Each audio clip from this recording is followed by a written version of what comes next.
بسم اللہ الرحمن الرحیم۔ السلام علیکم۔ نئے آنے والے دوستوں سے گزارش ہے کہ ہمارے اس یوٹیوب چینل کو ضرور سبسکرائب کریں اور ساتھ میں دیے گئے گھنٹی کے بٹن کو بھی دبا دیں تاکہ ہمارے آنے والی ہر ویڈیوز کی نوٹیفیکیشن آپ تک پہنچتی رہے۔ 4 چیزوں کے بغیر 4 چیزوں کا دعویٰ غلط ہے۔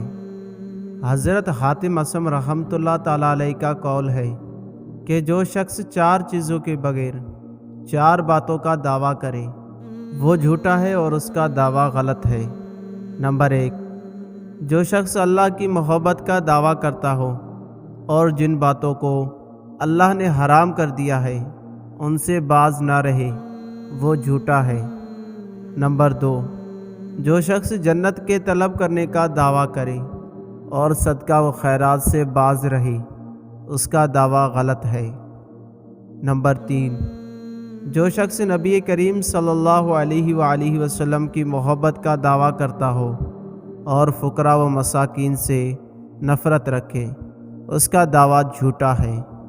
نمبر 4، جو شخص دوزخ سے خوف رکھنے کا دعویٰ کرے اور گناہوں سے پرہیز نہ کرے اس کا دعویٰ ہرگز صحیح نہیں۔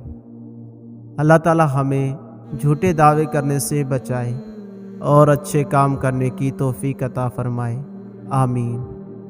دوستو، اس ویڈیو کے بارے میں اپنی قیمتی رائے کا اظہار ضرور کیجیے گا، اور اگر آپ نے ابھی تک ہمارے اس یوٹیوب چینل کو سبسکرائب نہیں کیا تو ابھی سبسکرائب کر لیجیے۔ سی یو نیکسٹ ٹائم۔ السلام علیکم ورحمۃ اللہ۔